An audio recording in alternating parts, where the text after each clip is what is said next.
What drugs were you using? PCP. I love PCP. Yeah, me too. I used to love Puro PCP. Chicano power. That's what we used to say. That's what we used to say. That's what we used to say. I literally used to run around my neighborhood with the little igloo. You know the little igloo things you carry? Yeah. And then I would get a mayonnaise jar, and I'd put dimes of dust. Remember that cucuy dust? Remember that cucuy? I remember that. And we would put it in there and put that dried ice, and I'd run around my neighborhood and selling that shit. Portable, bro. Yeah. Yeah. And I started doing that a lot. And then once that happened, bro, now that's a whole change of everything. I'm not gonna say I wasn't getting high when I was a youngster, but that was just like to do it. You know, I was just doing it. I didn't really give a fuck if I got high or not. I was just doing it to be like, I'm with this guy and we're partying, whatever. I'm just here to do it. Yeah. You know what I'm saying? But Going going with the flow. Yeah. So now I'm getting introduced to what it is, what it really, really is. You know, women and what goes along with it and all that stuff, you know? Yeah. So, ooh, man, you know, as a kid, being in jail all that time, and, you know, I wanted all that. So the first time you went to the penitentiary, what did you go to the penitentiary for? Armed robbery. Armed robbery. Yeah. Were you a stick-up kid? Yes, but at that time, let's see, I graduated from PCP to cocaine and heroin. What happens to one person when they mix cocaine and heroin together? A Belushi? A Belushi, yeah, I've heard of him. Nah. Yeah. I got into that. You know, I was running around with the older crowd, started doing that. And I remember doing my first shot. And it was when Sugar Ray Leonard fought Roberto Duran. Wow. Watch out, chip out. Roberto Duran, baby. Yeah. What do they call him? fought. The hands of... Stone hands of Duran. Stone hands of Duran. Yeah. And they fought, and I did my first shot ever from my older homegirls.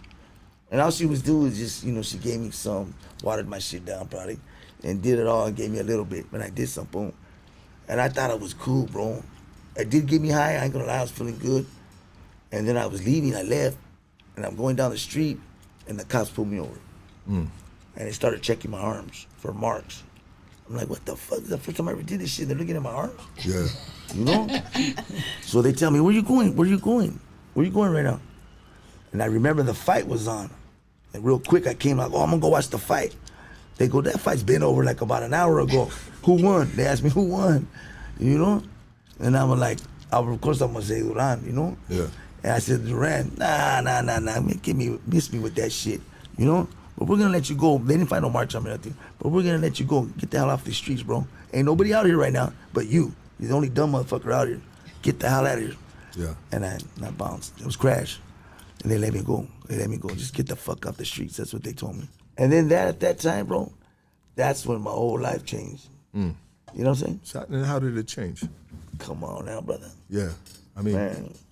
Because now I'm not living for me, I'm living for the fucking dope. Yeah. I'm living for the dope now. So everything changes. Everything changes. And at that time, my pops was slinging heroin. And my grandma and my uncles. Your grandma was slinging it too? Well, she would bring it. Okay. From Mexico. She was okay. She would bring it from Mexico, and they would have it at the pad, and my uncles would do their thing and whatever, you know? Yeah. So, yeah. They would give it to you? No, not really. I would just use my dad's name just by, you know, I go, hey, tia, what's up? You know, I'm right here for my dad. Hey, tia, can I get a couple of them cucharas real quick? Like, you know, who, your dad sent you? I go, no, not really, but, you know, come on, tia, you know, here, get out of here. And she give me a couple of spoons. Then I bounce. And so here you are. You're no longer living for yourself. You're living for, would it be safe to say, the next high? To keep yourself right, keep your head right? At first, no, because I had it. It was plentiful. Okay. And then at that time, I hooked up with my pops, and so it was there. It was plentiful for me. And then I caught myself like, I had it all the time. I was doing it anytime I wanted to. And that was my job also. Because I would drop it off for Pops. Okay. And he'll break me off my issue, right? And my money. And so that was my job and my, you know, that was my job and my get high all in one. And I had it, you know, easily. You know, so it's like, man, that's what I think really hindered me a lot. And it's like, there ain't no other high like that. You know, you forget all your troubles. You know what I mean?